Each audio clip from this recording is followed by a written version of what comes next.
नमस्कार दोस्तों, मेरे चैनल कथा भक्ति सागर में आप लोग का स्वागत है। आज हम दुर्गा सप्तमी की छठा अध्याय की कथा सुनेंगे।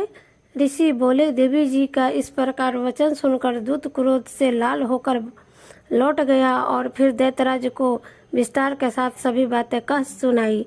दूत के वचन सुनते ही दैत्यराज क्रोध से भर गया। दैत्यों के सेनापति धूम्रलोचन से बोला, हे धूम्रलोचन, तुम देर मत करो, अपनी सेना के साथ वहां जाकर उस दुष्ट को कैसे पकड़ कर बलपूर्वक घसीटते हुए यहाँ जल्दी ले आओ। उसकी रक्षार्थी यदि कोई भी हो वहाँ दूसरा उपस्थित हो, चाहे वह देवता हो, यक्ष, गंधर्व, कोई भी हो, उसे भी मार डालो। ऋषि बोले, आज्ञा पाते ही वह धूम्रलोचन दैत्य 60,000 असुरों की सेना लेकर शीघ्र चल पड़ा। वहां पहुंचकर उसने हिमालय पर विराजमान देवी को देखा और ऊंची आवाज से बोला, अरे तू शुंभ निशुंभ के पास चल। यदि अभी भी प्रसन्नता पूर्वक मेरे स्वामी के पास नहीं चलेगी तो स्मरण कर, तुझे बालों से पकड़कर घसीटते हुए बलपूर्वक में ले जाऊंगा। देवी बोले, इसमें संशय नहीं कि तुम बड़े दैत्य वशिष्ठ ने भेजा है। तुम स्वयं भी बलवान हो, बड़ी भारी सेना भी साथ लाए हो। इस प्रकार की दशा में मैं मुझे बलपूर्वक ले जाओ, पर मैं तुम्हारा क्या कर सकती हूँ। ऋषि बोले, जब इस प्रकार का उसने उत्तर दिया तो धूम्रलोचन असुर देवी की ओर दौड़ पड़ा। तब देवी अंबिका ने हुंकार के साथ शब्द से उसे भस्म कर दिया।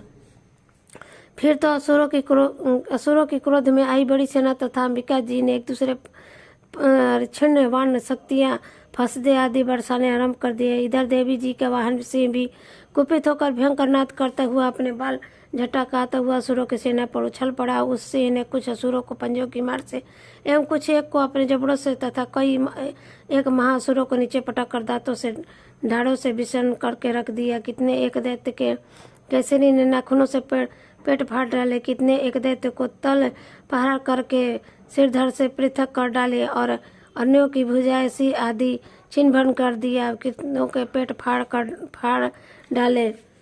गले के बाल फटकारते हुए सिंह ने रुधिरपान किया। अत्यंत कुपित हुई देवी ने वाहन बलवान सिंह ने क्षण भर में दैत्यों की सेना छन्न भिन्न कर दी। देवी जी ने उस असुर धूम्रलोचन को मार डाला। देवी जी के वाहन सिंह ने भी सारी सेना का क्षण भर में ही समाप्त कर दिया। शुभ ने जब यह सुना तो उसके क्रोध का पारा चढ़ गया और उसके होठ कांपने लगे। क्षण शुभ ने चंड तथा मुंड दोनों दैत्यों को आज्ञा दी, हे चंड तथा मुंड, तुम दोनों बड़ी भारी सेना लेकर वहां पहुंचो। इसे जल्दी से यहाँ लाओ। इसे सेना लेकर खींच कर यह बंद कर ले जाओ। यदि यह पर इस प्रकार लाने में तुम लोगों को संशय हो तो कुछ युद्ध करो। सभी प्रकार के अस्त्र शस्त्र सारे असुर मिलाकर उसे मार डालो।